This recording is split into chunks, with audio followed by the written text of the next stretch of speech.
Breaking news చూస్తున్నాం. హైదరాబాద్లోని నానక్రామ్గూడలో eagle team ఆకస్మిక ఆపరేషన్ నిర్వహించింది. గంజాయి కొనుగోలు కోసం వచ్చిన 27 మంది సాఫ్ట్వేర్ ఉద్యోగులను ఈగల్ టీం అదుపులోకి తీసుకుంది. సమాచారం మేరకు గంజాయి స్మగ్లర్ నీతూభాయ్ ఇంటిపై నిఘా పెట్టిన అధికారులు దాడులు నిర్వహించారు. ఈ సమయంలో గంజాయి కోసం అక్కడికి వచ్చిన ఐటీ ఉద్యోగులు పోలీసులకు చిక్కారు. అయితే పోలీసుల రాకను గమనించిన నీతూభాయ్ అక్కడి నుంచి పరారైనట్లు తెలుస్తోంది. గతంలో కూడా గంజాయి అక్రమ రవాణా కేసులో నీతూభాయ్ అరెస్ట్ అయ్యారు. జైలు నుంచి విడుదలైన తర్వాత కూడా మళ్లీ గంజాయి విక్రయాలకు పాల్పడుతున్నారు. పరారీలో ఉన్న నీతూభాయ్ కోసం గాలింపు చర్యలు కొనసాగుతున్నాయి. ఈ ఘటనపై పోలీసులు మరింత దర్యాప్తు చేపట్టారు.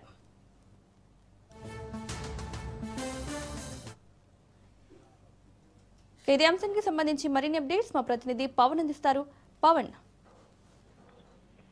గంజాయి సంబంధించి పోలీసులు ఈగల్ టీం ఫోర్సులు పూర్తిగా పెద్ద ఆపరేషన్ నిర్వహించింది. ముఖ్యంగా కిరాణా షాప్ ముసుగులో గంజాయి సరఫరా చేసినట్లుగా ఈ సంబంధించి ఈగల్ టీమ్స్ లో గుర్తించింది. అయితే ముఖ్యంగా చూస్తే హైదరాబాద్ ఐటీ హబ్ గా ఉన్న నానక్రామ్గూడలో ఈగల్ టీమ్స్ భారీ ఆపరేషన్ చేసి అందులో పెద్ద ఎత్తున గంజాయిని కూడా స్వాధీనం చేసుకున్నారు.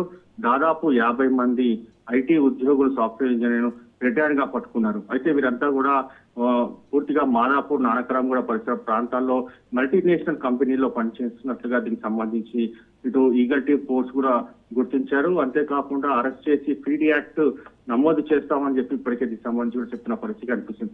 మొత్తానికి చూస్తే మాత్రము ఇటు హైదరాబాదు హబ్ లో పూర్తిగా దీనికి సంబంధించి ఇటు ప్రధానంగా భారీగా గంజాయి సరఫరా చేసినట్లుగా ఈగల్ టీం ఫోర్స్ పూర్తిగా దీనిపైన ఆధారాలు సేకరించిన నేపథ్యంలోనే ప్రధానంగా ఇటు చాలా మందిని కూడా అదుపులోకి తీసుకున్నారు.